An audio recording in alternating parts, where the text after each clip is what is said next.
If this is empty, this doesn't matter. On April 27th of 2022, I finished one of the biggest projects of my entire life called Drawing Camp. And this project took us nearly like 2 years to complete, 2 freaking years. And it changed me and my team of people in every way possible. It matured us, it made us into adults. We started something and we finished it. Because me as a guy who could never stick to something for like more than 2 freaking weeks, I finished this. So that was a very fine day because we were all happy, we took pictures and we were all like, let's go out and celebrate. So went down, got in my car, waiting to pick these guys up while they were getting ready, and something hit me.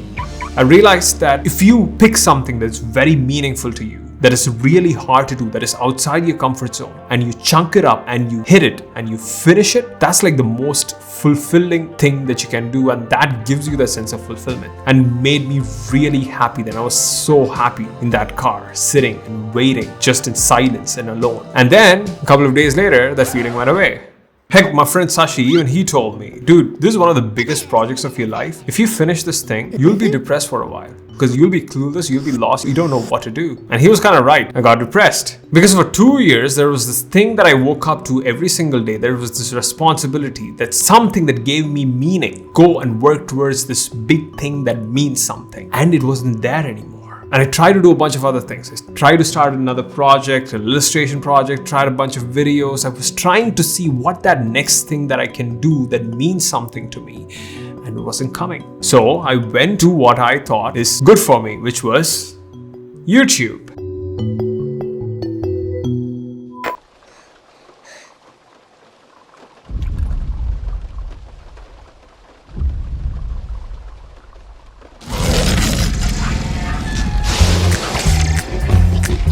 It was the late 90s. This was a time when I was sort of discovering these movies like Jurassic Park and directors like Steven Spielberg. I was looking at those things and man, oh boy, I was inspired by that. I was like, that feeling that you get when you see those grand, beautiful, well-made movies, I want to make something like that. Then I watched these cartoons on Cartoon Network and later Pogo and stuff like that. And you see these things and you're like, man, I want to make something like that. So that's why I started drawing. And that's why I liked filmmaking. I took up filmmaking as my major in college. And I tried to combine these two things and try to do that with YouTube. Because I always thought that YouTube is a nice creative place for me where I can just explore myself creatively and make something that is useful for people. Because I'm a guy who took up making YouTube videos looking at folks like Casey Neistat and Charlie Is So Cool Like. These people told these amazing stories through these mini movies and videos they made online. It was just inspiring to watch that. And in 2010, when I started this channel, I was like, man, I want to make stuff like that.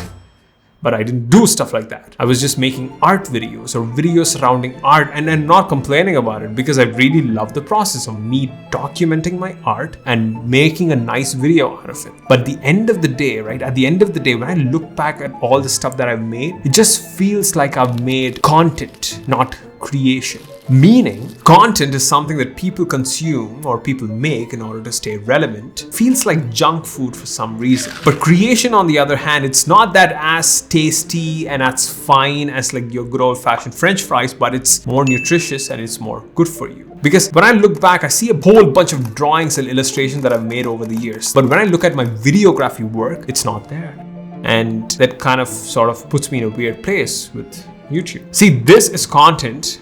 This is not content. This is art. I wanted to make art, but I was making this. And for a very long time, I was trying to mix both on YouTube and it wasn't gelling. It wasn't working at all. So when I decided that, hey, I want to create creation rather than content, then there was this thing that I've always wanted to do, but it scared the living hell out of me because it doesn't make any kind of financial or economic sense. It does make some deeper sense, but it doesn't make common sense. You want it, but you're scared of it, but you want to do it. And that thing is making an animated short film.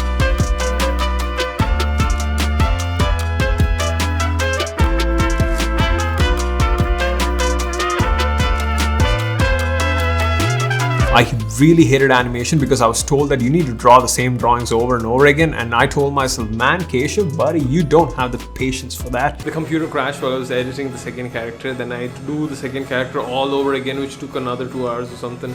Oh boy, I hated that. So don't you ever go near that thing. But as I grow up, mature, you look at things in a different way and you're like, maybe I do have the patience. Maybe I can actually delay gratification to a point where I can gain better rewards. And I just feel like animation is a thing. A couple of days back on one Sunday morning, I was just sitting in my house trying to figure out what the hell I want to do with my life, and I saw this newsletter from Jake Parker, and he was talking about creating meaningful work. And that newsletter asked this one important question, which was, how would you want your work to look like in 5 years? And I really liked that question. So I took out my journal, wrote down all the things that I want to create in the next 5 years. And it was like this: 2 to 3 animated feature films, 500 to 1,000 illustrations, 25 to 30 animated short films, and my secret company, which I don't want to talk about. And then a bunch of other cool art projects that I can hold in my hand. But nowhere in that came this idea that, I want to make 120 more YouTube videos. That's when I realized, right? That's when I realized this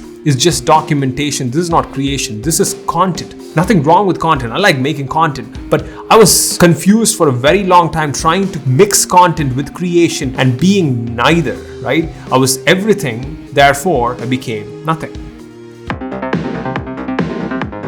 Out of that pure desperation, I was like, man, dude, Kesha, this is the time, buddy. Just make a minimum viable product.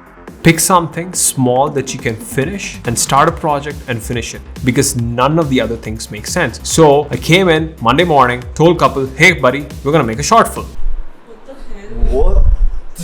So I'm making this little vlog or documentation so that I can refer back in time and look at this moment and say, hey, wow, this is the point where you made that thing, made that change. Because when I was animating, it was hard. Couldn't figure the poses out. It was just, drawing one pose for one single time, that's fine. Doing that in different angles for multiple times is like crazy. I don't understand that. I was doing that, but I was telling myself, Kesh, it's simple. One frame at a time, one shot at a time, one scene at a time, one film at a time. Just focus on that one frame. That's all you need to do. As I was doing that, I felt this thing that I haven't seen in like the past 6 or 7 years. This feeling of, boy, you're doing the right thing. And it's not like one of those feelings that you sort of come and go, because I'm not much of a feeling guy, and I try to be wary of that. But this time, it wasn't a feeling, it just felt right, because I was scared, but you made the leap, and it was amazing, right? It was just an amazing thing. You don't have to force yourself to stick to it. You know you'll follow through. You know you'll face a lot of hardships and challenges over time, but you just know that you'll do this. So that is what I'm going to be doing. We're starting a new animation project and even a new channel just for animation, because I want to look back in 5 years and say, hey, look at those things. I made that, right? Not for the sake of showing my thing off to other people, but for my own fulfillment, and say, hey, I've put my work in some place that I find is hard. Because it's easy to make content for social media, but the hard stuff like making a comic book or making a short film, they don't bring in a lot of views, they don't bring in a lot of notoriety or even money. But the reward is you, right? You becoming a better person, you becoming the kind of person who's capable of doing that, because that is worth more than all these social media followings and all the things that you sort of gain out of it. So I'm just going for it right now, right? That's where I'm at this point in my life. And as of for this channel, I'm going to do what I promised myself a couple of years back, which is to document my journey, share what I know, and make content so that you can find it useful. And that is the start of season 2 of Kesh, and this is the first episode. Bye-bye.